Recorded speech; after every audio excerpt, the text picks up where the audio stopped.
हनुमान जी ने सोचा एक ही उपाय है बचने का।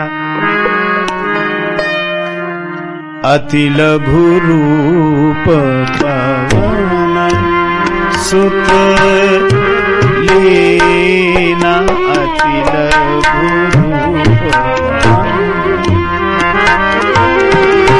पवन सुत, पवन सुत लीना, पवन सुत लीना।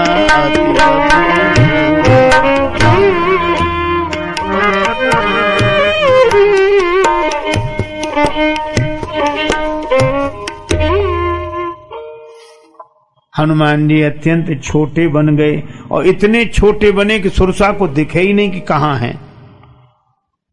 और इसका अर्थ है कि प्रशंसा करने वालों को छोटे मोटे तो दिखते ही नहीं, उनको तो बड़े ही चाहिए। अजय सुरसा का 100 योजन मुंह हो गया था, 7 योजन ते ही आन कीना। अजय कितनी भी रफ्तार से बंद होए मुंह, 100 योजन माने 4 कोस का 1 योजन होता है, 400 कोस 800 मील, किलोमीटर तो कुछ ज्यादा ही होंगे। अच्छा मुंह कितनी भी रफ्तार से बंद हो तो घंटा 2 घंटा कुछ तो लगेगा ही समय। जब तक बंद हो तब तक हनुमान जी बदन पैठ पुनि बाहर आवा। और इसका अर्थ यह है कि सुरसा का मुंह जल्दी छोटा नहीं होता। खाने वालों के मुंह एक बार बड़े हो जाएं तो जल्दी छोटे नहीं होते। और जब तक वो मुंह छोटा करे करे तब तक हनुमान जी बदन पैठ पुनि बाहर आवा। अच्छा कितने विनम्र हैं हनुमान जी। इसके बाद भी मांगा विदा ताहे सिरनावा। सुरसा खा नहीं सकी हनुमान जी को, तो पराजित कौन हुई? सुरसा। और जीते कौन? हनुमान जी। और हनुमान जी उससे हाथ जोड़कर सिर झुकाकर प्रणाम कर रहे हैं जिसको पराजित किया है, और उससे कहते हैं आप आशीर्वाद दो। ये देखो कितनी निराभिमानता है। जिसको पराजित कर दिया सुरसा को, उसके सामने भी मांगा विदा ताहि सिरनावा। और सिर क्यों झुकाया? ये मेरी सफलता नहीं है, यह तो भगवान की कृपा का चमत्कार है।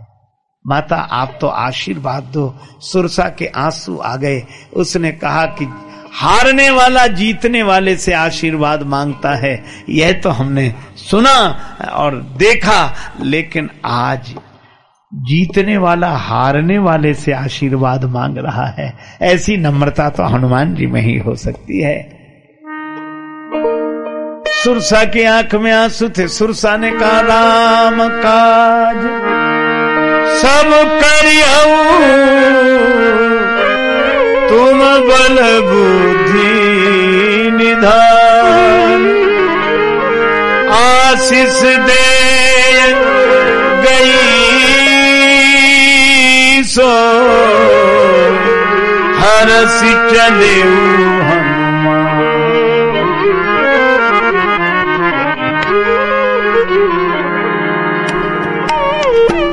हनुमान जी आगे बढ़े।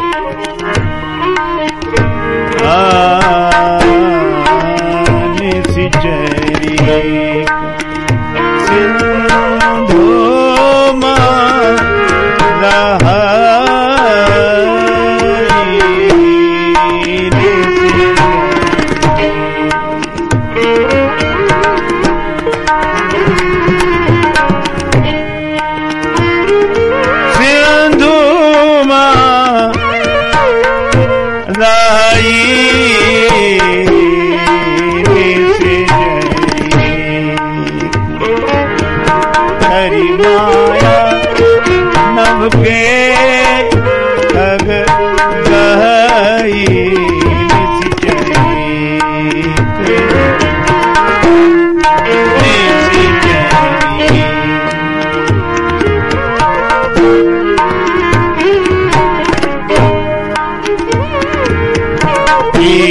जंतु जे गगन उड़ाई, जल बिंदो की इनके परी जाई।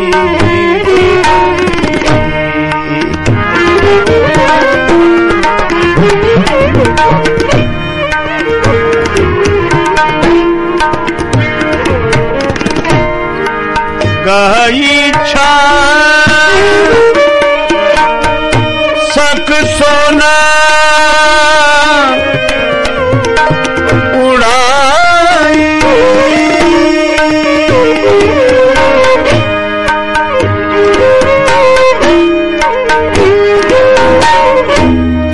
यही विधि सदा गगन चरखाई, सोई छल हनुमान का कीना तासु कपट कपि तुर थई चीना, नेसी चढ़ी नेसी चढ़ी नेसी चढ़ी।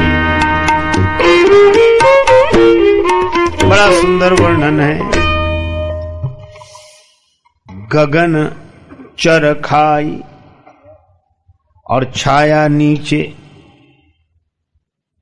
और ये निशाचरी छाया ही पकड़ती है और ऊपर उड़ने वाले को भी नीचे गिरा के खा जाती है। इसको कई दृष्टियों से देखा जा सकता है। यह निशाचरी किस वृत्ति का परिचय देती है, लेकिन एक दृष्टि यह भी है, यह देह वासना है, काम वासना है। अब हनुमान जी ऊपर उड़कर जा रहे हैं, ऊपर उड़ते हुए जा रहे हैं, समुद्र नीचे है, और कितना सुंदर संकेत है कि संसार सागर वही पार कर सकता है जो देह भाव से ऊपर उठकर जाए। गगन जल, गगन शून्य आकाश, यही सूली ऊपर सेज पिया की गगन उसमें। और ये वासना क्या करती है कि ये देह को पकड़ती है, देह को ऐसा पकड़ती है कि बड़े बड़े देह भाव से ऊपर उठने वालों में इस वासना के कारण कब देहाभिमान जाग जाए। यही विधि सदा गगन चर खाई, सोई छल हनुमान कहा कीन्हा। हनुमान जी के साथ वही छल किया, देह को की छाया पकड़ी। हनुमान जी ने कहा, सिंहिका अभी तूने उनकी छाया पकड़ी होगी जिन पर किसी की छाया नहीं रही होगी। हम पर तो छाया है, किसकी छाया? शीतल सुखद छाह जही कर की, मैटति पाप ताप माया, निशिवा सरते ही कर सरोज की, चाहत तुलसीदास छाया।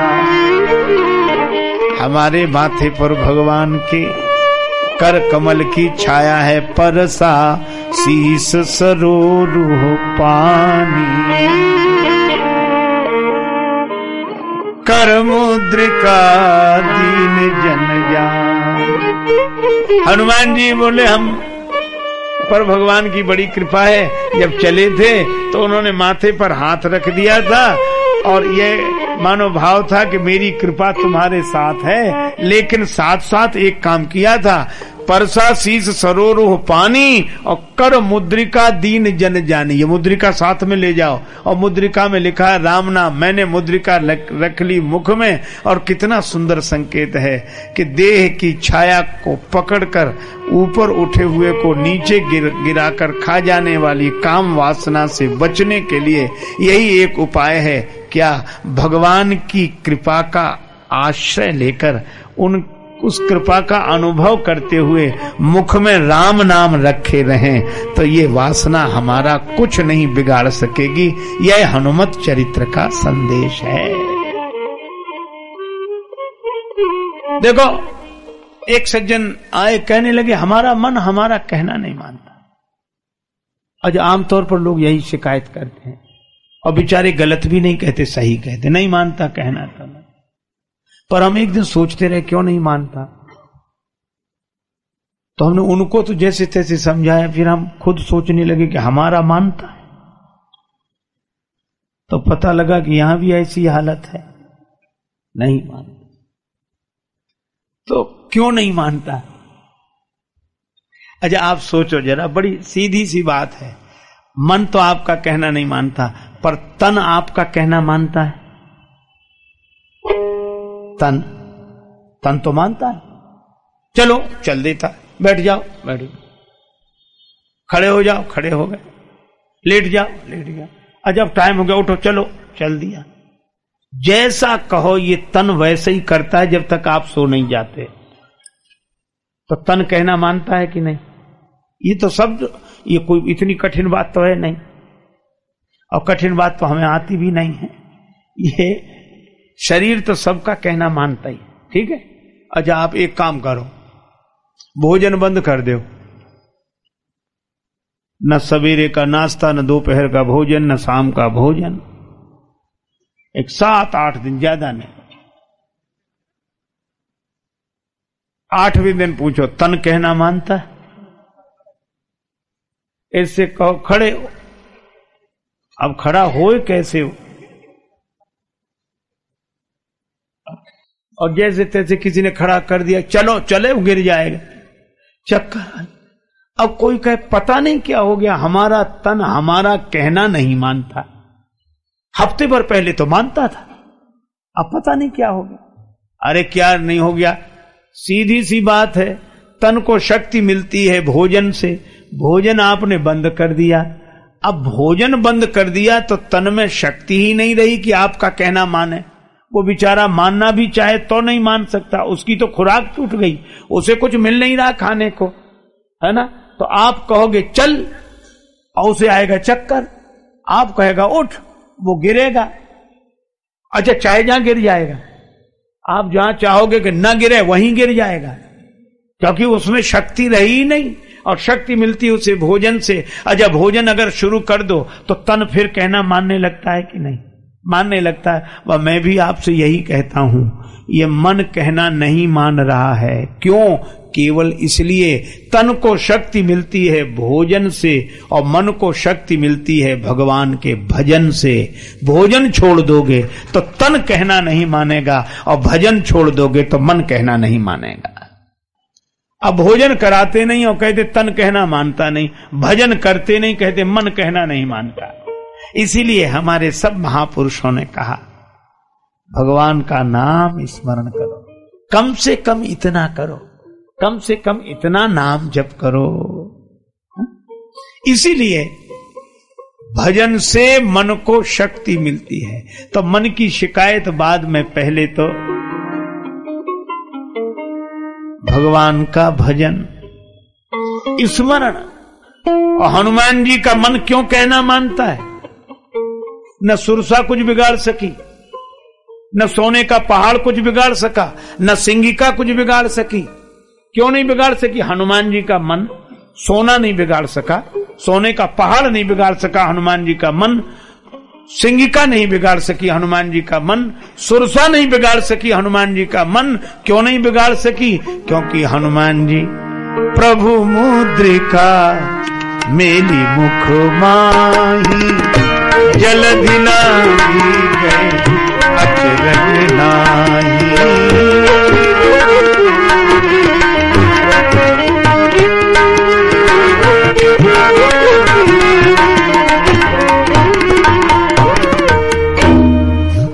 अच्छा अब एक बात और, बड़ा महत्वपूर्ण संकेत है कि हनुमान जी मुद्रिका तो मुख में रखते हैं। इसका अर्थ क्या है? इसका अर्थ यह है कि जो भगवान का नाम मुख में रखेंगे, और मुख नाम, देखो भोजन भी कहां से किया जाता है? मुख से।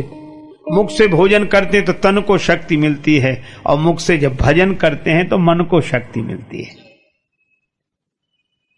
अच्छा भैया, लेकिन सोना भी मन नहीं बिगाड़ेगा, प्रशंसा भी मन नहीं बिगाड़ेगी, देह वासना भी मन नहीं बिगाड़ेगी, अगर भगवान का नाम हम हमेशा मुख में रखेंगे तो। लेकिन एक दूसरी समस्या भी, कई बार नाम जपने वालों को देखो, वो धरती पर भी ऐसे चलते हैं जैसे धरती के जीव ही ना हो। जब आपके आशीर्वाद से हमारा तो खूब भजन होता है, लाखों नाम जपे हम, चलता ही रहता है, चलता ही रहता है। फिर कोई मिले, चलता रहता है। रोज हम हिसाब लगाते, इतना तो हम कर लेते हैं। इसके लिए थोड़ा ही था, करता तो है गुनाह शबे रोज अनगिनत, और गिन गिन के नाम लेता है परवरदिगार के। अपने गुनाहों की आज तक गिनती नहीं की, और भजन की गिनती इतना इतना हो गया, इतने लाख कर लिया, इतना इसमें कर लिया। तो इससे मन अभिमान से भरता है कि हमने जितना भजन किया आज तक किसी ने न किया होगा। तो तुलसीदास जी कहते हैं कि सावधानी यह रखनी चाहिए, क्या मुख में तो भगवान का नाम हो, मुख में तो भजन हो, लेकिन भजन का अभिमान मन में न हो। मन में क्या हो, अस कहे नाई सबन कहूं माथा, चले हरस ही धरि रघुनाथा। सबको प्रणाम, हमसे सब श्रेष्ठ हैं, और ये कब लगेगा, हमसे सभी श्रेष्ठ हैं, हमारे लिए सभी प्रणम में हैं। ये कब लगेगा, जब मन अभिमान से नहीं भगवान से भरा हो, तब चले हरस ही धरि रघुनाथा। मुख में भगवान का नाम और मन में भगवान, और भगवान सब में सबको प्रणाम। और भैया तीसरी बात, हनुमान जी बन गए बाण।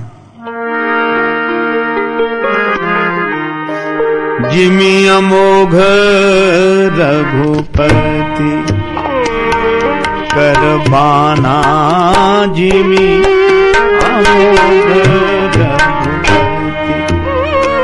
रघुपति कर बाना, जिमि अमोघ एहि भांति चले हनुमाना, जिमि अमोघ।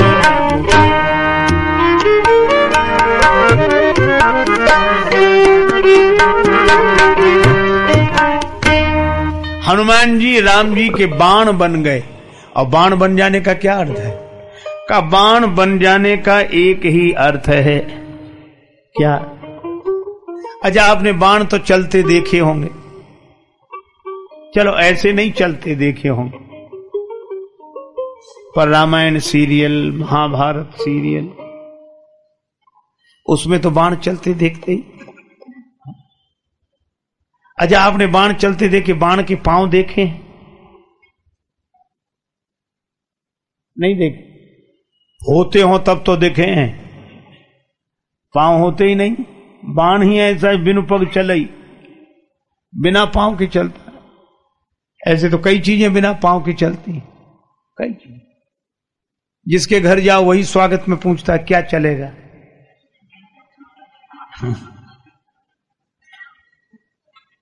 लोग मौसम देखकर ही पूछते ठंडा चलेगा कि गर्म। लोग अपनी सुविधा से बता देते हैं कि ऐसा, पर कई बार बताने वाले भी बड़े विचित्र होते हैं। एक के घर मेहमान आए तो उसने पूछा कि चाय चलेगी कि दूध। वो बोला जब तक चाय बने तब तक दूध ले आओ, उसको दोनों ही चलेगा। लोग कहते हैं अभी चाय चल रही है, अभी नाश्ता चल रहा है, तो चाय के पांव होते हैं जो चल रही, नाश्ते के पांव थोड़े जो चल रहे। पर बिना पांव के चलने का अर्थ क्या? बिना पांव के चलने का अर्थ यह है, बाण बन जाने का अर्थ यह है कि जहां कर्म तो हो पर कर्ता ना हो, कर्तृत्वाभिमान न हो और कर्म न हो। देखो, कर्म जब अभिमान से जुड़ता है तो भोग बन जाता है, कर्म जब अभिमान से जुड़ता है तो भोग बन जाता है, और कर्म जब भगवान से जुड़ता है तो योग बन जाता है। उसी को कर्म योग कहते हैं। कर्म अभिमान से जुड़कर भोग बनता है, बराबर। इसलिए जो जस करे सो तस फल चाखा। अभिमान से जुड़कर कर्म भोग बन जाता है, भगवान से जुड़कर कर्म योग बन जाता है। तो हनुमान जी कर्म योगी हैं। वहां कर्म तो है पर कर्ता की जगह अभिमान नहीं, भगवान है। क्योंकि बाण तो केवल चलता है, चलाने वाले तो भगवान हैं। हम उनके तर्कस के हैं, अपने तर्कस से निकालकर चाहे धनुष पे चढ़ाकर कहीं चला दें और चाहे फिर तर्कस में रख लें। हम तो भगवान के हैं, उनके चरणों में पड़े हैं, चाहे अपने पास रखें चाहे दूर रखें, लेकिन हम उनके ही हैं। यह बाण हो जाना है और हमारी गति तो हो रही है पर बिना चरण के हो रही है। इसका अर्थ है गति है पर गति का साधन नहीं। हमारी गति तो भगवान के ही हाथ है, हमारे अपनी गति का हमारे पास कोई साधन नहीं। यह ऐसी स्थिति ये बाण बन जाना है और ऐसी विशेषताएं हनुमान जी में हैं, इसीलिए वे समुद्र पार कर सके। अब एक बात कहूं आपको, सीता जी को खोजने गए लंका में, वहां भी क्या सोचा, अति लघु रूप धरो निसी नगर करो पैसा। विशेषता तो देखो हनुमान जी, वे उस पार चले गए, इतना बड़ा काम किया, इतनी बाधाओं को पार करके, और उस पार चले गए, समुद्र के उस पार जाकर